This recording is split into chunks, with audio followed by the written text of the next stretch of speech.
મિત્રો કેમ છો? તો બધાને નમસ્કાર. આપણી ચેનલમાં આજ તમારું હાર્દિક સ્વાગત છે. તો મિત્રો આજનો વિડીયો કંઈક ખાસ રહેવાનો છે, તો આ વિડીયો પૂરેપૂરો એન્ડ સુધી જોજો અને આ વિડીયો ખૂબ શેર કરજો, જેથી કરીને લોકોને એક મેસેજ મળે, એક સારા વિચાર મળે. એના માટેનો આપણે એક પ્રયત્ન કર્યો છે. તો આ વિડીયો ખૂબ શેર કરજો અને આપણી ચેનલને સબસ્ક્રાઈબ ના કરી હોય તો સબસ્ક્રાઈબ કરી દેજો, જેથી કરીને તમને એક મોટિવેશન વિડીયો મળતા રહે. તો મિત્રો આજે આપણે વાત એક એ કરવાની છે કે લોકોને એક નેગેટિવિટી વિચાર ગળી ગયા છે મગજની અંદર, કે લોકો અત્યારના છોકરાઓને, અત્યારની જનરેશનને ખૂબ છૂટ મૂકી દીધી છે, જેનો કોઈ અંત નથી. કેમ કે અત્યારે નાની નાની જનરેશન સિગરેટ, હવા, દારૂ, ટોટલ વ્યસનમાં લાગી ગઈ છે. તો આપણો આ મેસેજ એવા લોકો સુધી છે જે એમના છોકરાઓને પૂરેપૂરી છૂટ મૂકી દીધી છે, એમને સુધી આ મેસેજ પહોંચાડો. આપણે એટલું જ કહેવાનું છે કે મિત્રો, તમે તમારા બાળકોને છૂટ આપો, એમાં ના નથી, પણ આટલી હદ સુધી ના આપો કે છોકરો તમારા હાથમાંથી વિયો, તમારું બાળક તમારા હાથમાં, તમારા કાબૂમાં ના રહે. હવે વાત કરવાની છે આપણે એ કે અત્યારે આપણી માતૃભાષા છે ગુજરાતી. તો અત્યારના લોકો ડાયરેક્ટ એમના છોકરાને જુનિયર કેજી, સિનિયર કેજી કે કોઈ 2 ધોરણ, કોઈ 3 ધોરણથી ડાયરેક્ટ ઇંગ્લિશ મીડિયમમાં બેહાડી દે છે. તો આપણે આટલું જ કહેવાનું છે કે ડાયરેક્ટ ઇંગ્લિશ મીડિયમમાં શીખવાડશો તો તમારા છોકરાને ગુજરાતી બિલકુલ નથી આવડતું. મેં મારી આંખે જોયેલા દાખલા છે. મારે મોબાઈલની શોપ છે, તો અમારી શોપ પર એવા અમુક કસ્ટમર આવે છે જેને ગુજરાતી આંકડો આવડતો 1 2 3 બીજી કોઈ વાત નહીં. તો આપણું કહેવાનું એટલું જ છે કે મિત્રો, આપણી માતૃભાષાને ના ભૂલો, આપણી માતૃભાષાને સાથે રાખીને ચાલો. તમે ઇંગ્લિશ કરો, ગ્રેજ્યુએશન કરો, ડૉક્ટર બનો, એન્જિનિયર બનો, પણ સાથે સાથે આપણી માતૃભાષાને ના ભૂલો. કેમ કે આપણી માતૃભાષા છે ગુજરાતી. હવે ઘણા એવા લોકો છે જેને ગુજરાતી બિલકુલ આવડતું જ નથી, ડાયરેક્ટ અંગ્રેજી. તો મિત્રો, ગુજરાતીથી ચાલુ કરો, પાયો મજબૂત રાખો, પણ ગુજરાતીથી રાખો. ગુજરાતી શીખો, સાથે સાથે ઇંગ્લિશ શીખો, એનો કોઈ વાંધો નથી, પણ સાથે ગુજરાતી પણ શીખવાનું. બીજા નંબરમાં કે તમે તમારા બાળકને છૂટ આપો, એનો કોઈ વાંધો નથી. તમારું બાળકને ટોટલી છૂટ આપો, પણ તમારા કાબૂમાં રાખો. કેમ કે અત્યારનું બાળક છે ને, જો તમે 10 વર્ષ તમે ધ્યાન નહીં આપો, તમારા હાથમાંથી તમારું બાળક જતું.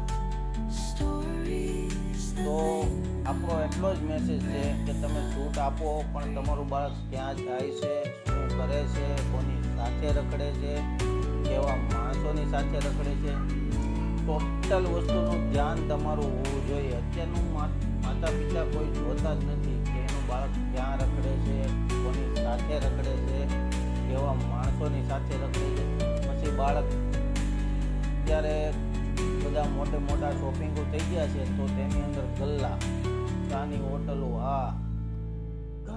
ઘણી બધી એવી વસ્તુ છે જ્યાં એમનું બાળક જાય છે, રાતે બેસવા જાય છે, દિવસે જાય છે, ક્લાસીસે જાય છે કે નથી જાતું, કોઈ વસ્તુનું કોઈ સંભાળ લેતું નથી.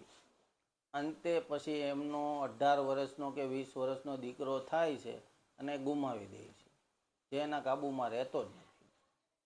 તો આપણે ઘણા એવા લોકોને મેસેજ પહોંચાડવાનો છે કે ભાઈ, તમે તમારા બાળકને કાબૂમાં રાખો,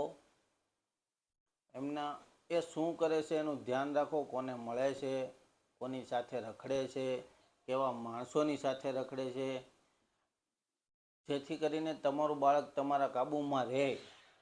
બીજું કે ઘણા એવા બાળકો છે કે એમને બહારનું જનરલ નોલેજ જ નથી, બહારનું કોઈ વસ્તુનું જ્ઞાન જ નથી. ઘણા એવા છોકરા છે જે 20 વર્ષના, 22 વર્ષના થઈ ગયા, તો એના પપ્પા સિવાય, પપ્પાની સાથે પપ્પા લાવીને આપે તો વસ્તુ વાપરે, અથવા તો મમ્મીને લાવીને આપે તો વસ્તુ વાપરે.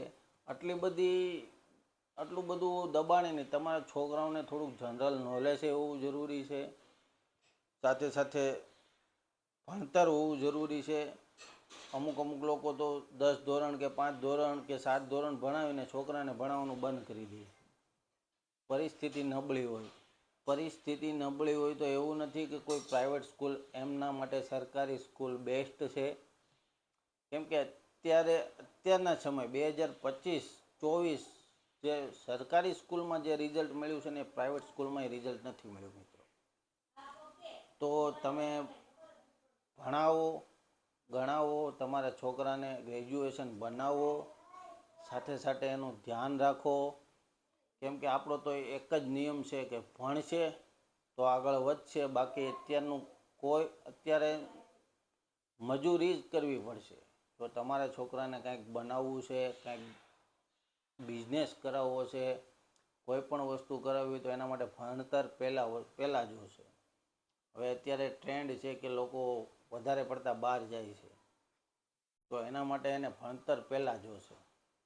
ભણતર વગર કોઈ વસ્તુ નથી થવાની. તો છોકરાઓને ભણાવો, ગણાવો, વ્યસન મુક્તિ કરાવો. વ્યસનમાં બિલકુલ ના પડવા દો. કેમ કે વ્યસન એક એવી વસ્તુ છે જેનાથી બાળકનો 20 કે 30 વર્ષ સુધીમાં તો બાળક તમારા હાથમાં નહીં રહે. અત્યારે બહુ એટલો ટ્રેન્ડ ચાલુ થઈ ગયો છે, જેમાં દારૂ, સિગરેટ, ગાંજો, ચરસ, ટોટલ વગેરે ટોટલ વસ્તુ લાગવા મળી છે. તો આવી બધી વસ્તુથી દૂર રાખો તમારા બાળકને. આપણો એક જ મેસેજ છે કે દૂર રાખો, ભણાવો, ગણાવો, ગ્રેજ્યુએશન બનાવો. આ વિડીયો તમને સારો લાગ્યો હોય તો આ વિડીયોને શેર કરજો, જેથી કરીને કોઈનું બાળક, કોઈનો ભાઈ, કોઈના પિતા, આવા ઘણા બધા એવા છે કે જે વ્યસન, કોઈ ભણાવતા નથી, કોઈ ગણાવતા નથી, કોઈને માતૃભાષામાં ખબર નથી પડતી. તો આવા લોકોને કોઈ મેસેજ મળે. ખૂબ ખૂબ ધન્યવાદ. મારી ચેનલને સબસ્ક્રાઈબ ના કરી હોય તો સબસ્ક્રાઈબ કરી દેજો. વિડીયો તમારા મિત્રોને શેર કરી દેજો. ધન્યવાદ.